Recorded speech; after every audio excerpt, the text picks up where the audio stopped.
maintenant, si vous voulez bien, dans la question des violences et des transports en commun. Alors là aussi, il existe, et il n'est pas, parce que j'en ai vu, il n'est pas le même degré de finesse. Un observatoire qui est mis en place par le ministère de l'Intérieur, mais il ne touche pas particulièrement les personnels, il touche l'ensemble des phénomènes d'agression qu'il y a pu y avoir globalement au cours de l'année. On voit, donc là c'est ce qui est indiqué là-dessus, si je me trompe bien, si ça vous intéresse, c'est que c'est en croissance tout à fait importante, et que ça vise aussi, alors ça vise beaucoup les femmes, ça c'est clair, et ça vise, c'est nous dirait c'est aussi le cas, les personnels, et de façon là, je vous ai mis des exemples, alors là aussi tout récents, de ce qu'on trouve dans la presse. Donc là, il y en a deux, après ce que vous avez compris, c'est les 10 derniers jours.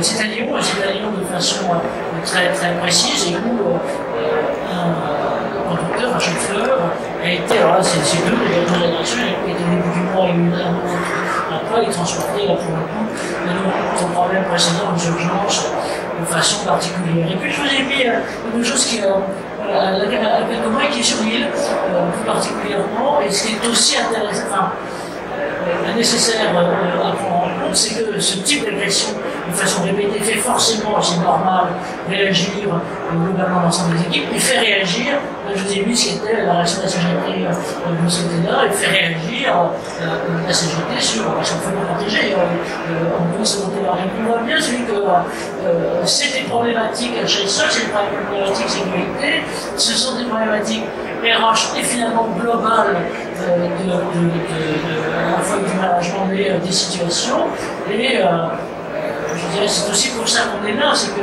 quoi qu'on en fasse, et avec le management aussi bienveillant et l'organisation aussi bienveillante qu'on veut, par essence, vos activités sont des activités qui sont sur l'espace public ou en lien avec l'espace public, et donc qu'est-ce qu'on fait, qu'est-ce qu'on peut faire, qu'est-ce qu'on peut. Alors Stéphane, ça va être un coup. Stéphane Martin est directeur HSE du au sein du groupe Veolia pour l'ensemble des activités France. Et ben, on les connaît, je les connais depuis longtemps, puisque les premières, ça fait un certain temps, ça fait 10 ans qu'on avait fait quelque chose de plus sur ces questions de violence, ici même avec les balances, mais ici même là-dessus. Effectivement, c'est un groupe qui croit, vous avez des entités internationales partout, et voilà. Aussi, donc, quelques visuels pour illustrer votre activité, et comment vous êtes confronté à ça? Alors, juste un petit rectificatif à Marie, parce qu'on n'est plus Veolia, on est né de la fusion de Veolia et de Transnet, on va devenir le groupe Transnet. Mais on a l'ADN Veolia, parce que effectivement, une grosse. C'était la maison mère, excusez-moi. Alors, il n'y a pas de souci.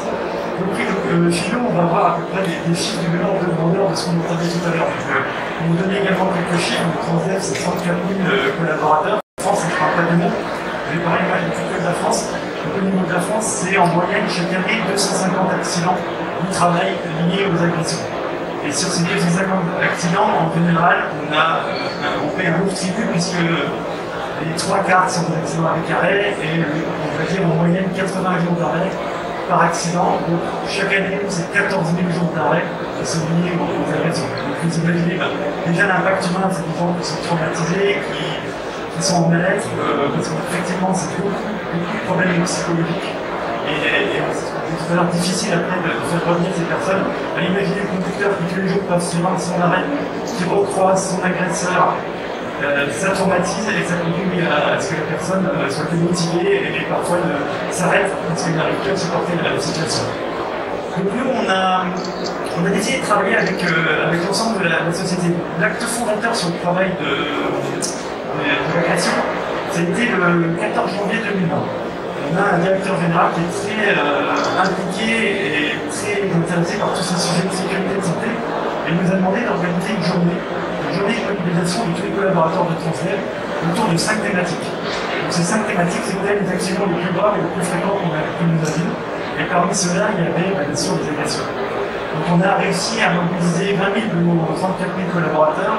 On a fait 3000 ateliers sur la France, et sur ces 3000 ateliers, il y en a eu 600 qui ont été choisis, parce qu'on a fait le choix en collaborateurs, qui ont été choisis par les collaborateurs pour parler entre eux de l'agression et nous faire des propositions d'action. Et là, c'est très intéressant ce qui est ressorti de ces ateliers-là. La première chose qu'on met en avant, à peu près un tiers des participants ont été sur l'innovation, c'est que c'était de par leur attitude, quand on leur demandait un engagement, qu'est-ce qu'on peut faire pour endiguer les agressions, eux-mêmes spontanément disaient, de par notre attitude, on doit être capable de réduire ces problématiques-là. Et d'un autre côté, 25% nous demandaient justement qu'on leur donne des clés, qu'on leur donne des armes, entre guillemets, c'est-à-dire qu'on leur donne une formation pour leur apprendre à gérer ces situations conflictuelles auxquelles ils sont quasiment tous confrontés. Du coup, on a particulièrement deux populations qui sont très confrontées à ces problématiques. Bien sûr, les conducteurs, et puis évidemment les contrôleurs, puisque quand on contrôle ces personnes, malheureusement, des fois, ça peut dégénérer en conflit, en agression, etc. Donc, on a décidé de monter un peu de travail pour créer un module de formation spécifique. Alors, on a coupé en trois. On a fait un module spécifique pour les conducteurs, un module spécifique pour les contrôleurs et un module spécifique pour les managers de proximité. Parce qu'il nous semble très important aussi d'impliquer le management et les RH. Pas sur les mêmes volets. On va plutôt former les conducteurs et les contrôleurs sur les aspects légaux. Donc, on veut leur donner un certain nombre de cadres, quel cadre légal et ce qu'ils ont droit de faire et de ne pas faire. Notamment sur les sujets de légitime défense, notamment sur les sujets personnels vulnérables pour les mineurs. Il faut savoir qu'on a dans la réglementation une notion de délaissement mineur, c'est-à-dire qu'un conducteur n'a pas le droit de faire descendre de son bus un mineur, même si le mineur l'agresse, même si c'est aussi cette problématique-là à gérer. Et puis, on évoque aussi les violences qui se passent aussi dans le bus, l'introduction aussi de non-assistance à personne demandée, pour que les conducteurs sachent dans quel cadre légal ils sont et qu'est-ce qu'ils peuvent faire. Ça, c'est le premier module de la formation. Le second est vraiment axé sur des jeux de rôle, des mises en situation, sur ce qu'il y a au quotidien. Justement, pour pouvoir détecter si on fait une agression, savoir adopter la répression, comment se mettre en sécurité, comment faire redescendre la pression. Donc, c'est leur donner toutes ces clés-là pour qu'ils soient même d'avoir des outils, entre guillemets, pour gérer les agressions. Et puis, le troisième. Durant 30 secondes pour vous permettre de reprendre votre souffle.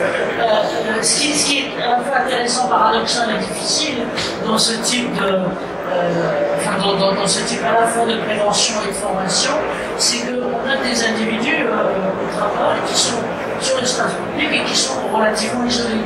Et donc effectivement, il faut qu'à ce moment-là, ils puissent trouver leurs ressources en eux-mêmes et acquérir des réflexes comportementaux pas du tout simples face à des situations qui sont des situations de crise et de stress. Donc c'est vrai que c'est dur. D'où l'importance effectivement de cette prise en compte de la personne que vous avez au sein de vos formations. C'est ça qui m'a frappé. Donc il y avait écrit que vous faisiez au sein de Transdev. Tout à fait, tout à fait. Après, c'est là où on a le troisième volet, c'est-à-dire qu'on incite nos salariés victimes d'agression à aller déposer plainte. Il ne suffit pas de leur dire de déposer plainte, mais c'est tout seul face à ces situations qui sont déjà complexes, avec des cas complexes, par exemple des accords de commissariat, etc. Donc c'est là où on a le volet de formation du manager, où le manager les forme à deux parties qui nous paraissent importantes. La première, c'est toute cette prise en charge, le soutien psychologique, donner les numéros verts qu'on a, le soutien du psychologue, si on a des accords avec le psychologue. On peut, si un salarié le souhaite, s'exprimer et parler avec ce soutien psychologique. Et le second, on demande aussi à nos managers à travers cette formation d'accompagner jusqu'à la démarche administrative du dépôt de plainte au conducteur pour les soulager dans cette période assez compliquée. Donc il nous paraît important qu'on ne laisse pas ces actes entre guillemets tomber un peu dans le normal. Il faut qu'on marque le coup, et pour marquer le coup, il faut qu'on aille sur les plaintes. Alors ça aussi, on l'a expliqué aux conducteurs et aux contrôleurs. Donc quelqu'un peut déposer plainte, parce qu'on ne peut pas déposer plainte pour tout n'importe quoi, mais chaque fois qu'il est possible de déposer plainte, on les encourage à le faire. Voilà. Et puis après, on demande aussi à nos managers, pendant la période d'arrêt, de prendre quand même régulièrement des nouvelles de nos conducteurs qui sont en arrêt, voir comment ça va, est-ce qu'ils se sentent prêts à revenir. Bref, garder un contact, et pas laisser le conducteur ou le contrôleur qui serait traumatisé par sa agression à laisser à la première. Donc ça, c'est un programme qu'on va lancer là, parce qu'on a eu malheureusement, comme tout le monde, la crise sanitaire qui nous a pas mal bouleversé, qui nous a fait un peu de retard dans notre programme. Et là, à partir du mois prochain, on lance 3 sessions pilotes sur 3 millions réseaux, en visant différents métiers, parce qu'on a du métier d'interurbain, du métier de grand réseau urbain. Les problématiques ne sont pas les mêmes, mais on a des agressions dans les familles. Merci Stéphane. Effectivement, ce qu'on voit, c'est que la répercussion immédiate, c'est l'absentéisme, mais aussi avec, c'est peut-être un point qu'on reprendra en discussion globale tous tout à l'heure, c'est l'impact sur les équipes, c'est-à-dire sur les autres, et puis sur le corps social, et notamment les représentants du corps social, et donc les acteurs, même si à l'intérieur, j'allais dire, de ces activités, ils savent que ça fait partie des risques professionnels, j'allais dire, premier, important, en tout cas, voilà, c'est qu'est-ce que ça peut transformer, puis peut-être on aura aussi une question à vous poser aussi, qu'est-ce que la pandémie a changé là-dedans, parce que alors vraiment c'est la Michou, etc. On va prendre le train une autre sur Paris, on a discuté un peu avec le personnel là, et au début ils m'ont raconté un truc qu'ils avaient parce que ça faisait complètement agressé, parce que notamment le tournage qui prend une bec dans la figure. Effectivement, c'est la vraie pédophilie sociétale. Merci à vous, on va reprendre la discussion. Ensuite, non,